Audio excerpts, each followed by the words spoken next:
So ayun guys, inuna ko na yung shower cap kung ano sasabihin nyo. Kasi yung unang natin, inuna ko yung helmet. Yan shower cap yung inuna ko kay madam. Peace sa inyo lahat mga pare.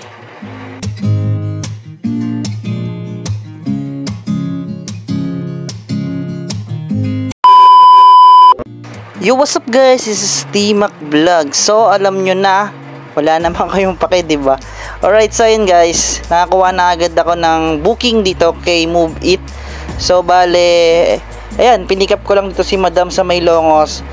So ayan, bali i-drop natin si madam dito sa may Timog sa halagang 130 pesos. Medyo okay naman yung fare ni Move It. So ayun, medyo babalik din ako kay Lalamove kasi meron ako mga regular customer kay Lalamove na pinipikapan ko. Syempre nakakaya naman kung aalisin din natin, pero unti-unti natin naalisin yung mga regular customer natin kay Lalamove, kaya magpo-full time tayo kay Move It. Pero magpa-practice din ako, magsusundot-sundot lang din ako ng biyahe kay Move It para masanay tayo sa may angkas. Kasi actually nahihirapan ako pag may angkas, medyo nag-aalangan ako, lalo na pagka kasalita or nagkukwentuhan, nagtatanong yung customer mo nagtatanong, kaya medyo nag-aalangan ako.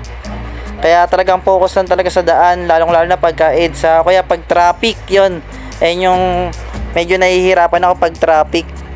Kaya ano talaga, kailangan talaga natin aralin. So drop na natin si madam dito. Ayun, tinuturo niya kung sa kaliwa o sa kanan. So ayun. So ayun guys, ganito lang naman nun. Napakadali lang din naman, pero syempre kailangan natin mag-practice para kailangan din natin mag full time dito. Anyway, so ayun guys, this is it for today's video. Ayun lang, ito lang yung mga ganap ko pag nagmumubit ako. Yan, binaba ko na agad si madam. Ayan, baba ka na madam. Ayan, diba? Bilis lang, ganyan lang, speed lang guys.